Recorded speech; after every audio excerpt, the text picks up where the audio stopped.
अस्सलामुअलैकुम दोस्तों। आज हम जिस पर बात करेंगे वो शख्सियत है परवेज़ मुशर्रफ।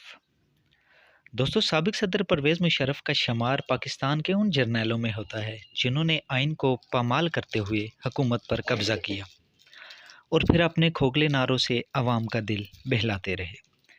साबिक सदर परवेज़ मुशर्रफ का दौरे हुकूमत पाकिस्तान की तारीख़ के बदतरीन अदवार में से एक है।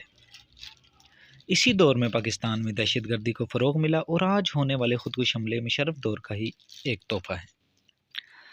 ये तो बातें होती रहेंगी। अब आपको बताएं दोस्तों, साबिक सदर परवेज़ मुशर्रफ शराब व शबाब की महफ़िल के रसिया थे। रसिया यानी बहुत शौकीन थे और उनके दौरे हुकूमत में इन महाफ़िल को बेपनाह फ़रोग़ हासिल हुआ।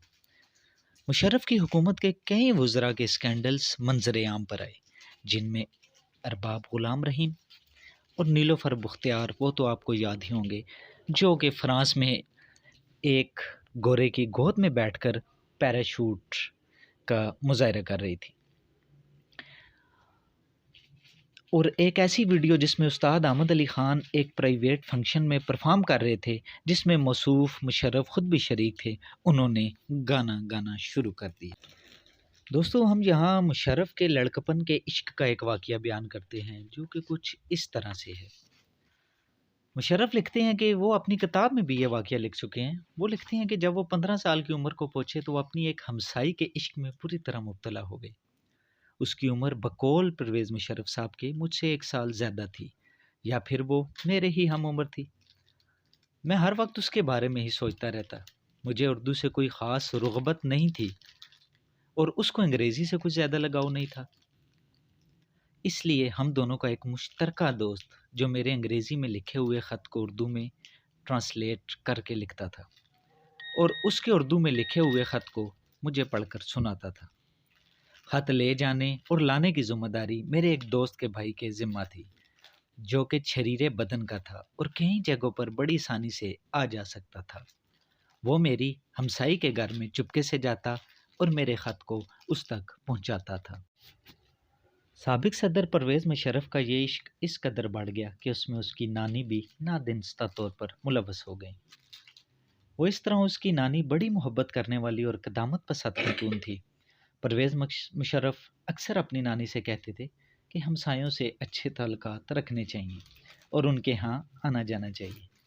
बकौल परवेज़ मुशर्रफ अपनी नानी को अपनी हमसाई के घर भेज देते, चूँकि उनकी नानी बुर्का पहना करती थी। परवेज़ मुशर्रफ उनके बुर्का की जेब में अपना रुखा रख देते और अपनी हमसाई को पहले ही खबर कर देते कि रुखा कहाँ रखा है। दोस्तों, परवेज़ मुशर्रफ अपने इस इश्क के बारे में कहते हैं कि वो लड़की बहुत खूबसूरत थी, लेकिन मेरी ये मोहब्बत वक्ती थी। हकीकत में ये मेरा दीवानापन था, जो मेरे वालिदैन के घर बदलने तक रहा।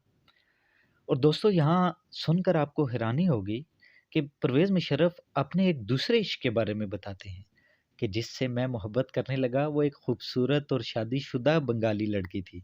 दरअसल ये काफ़ी पोच और बेमैनी इश्क था। परवेज़ मुशर्रफ को अक्सर इस बंगाली लड़की के ख्वाब आते थे, जो वो अपनी किताब में भी लिख चुके हैं। साबिक सदर परवेज़ मुशर्रफ की एक और वीडियो भी मंजर आम पर आई, जिसमें वो उस वक्त के वज़ीर आज़म शौकत अज़ीज़ की फरमाइश पर खड़े हुए और डांस करना शुरू कर दिया। परवेज़ मुशर्रफ का इस तरह शौकत अज़ीज़ की फरमाइश पर डांस करना साबित करता था कि इन दोनों के दरमियान कितनी ज़हनी आंगी है, और परवेज़ मुशर्रफ, जो किसी की बात मानना और सुनना गवारा नहीं करते थे, वो किस तरह शौकत अज़ीज़ की फरमाइश पर डांस के लिए खड़े हो गए। दोस्तों, मेरे इस चैनल को प्लीज़ लाइक, सब्सक्राइब और शेयर ज़रूर कीजिएगा। इंशाल्लाह नेक्स्ट वीडियो में आपको एक और मशहूर शख्सियत के बारे में बताया जाएगा। अल्लाह आपका हामी हो, नासिर हो। अल्लाह हाफ़िज़।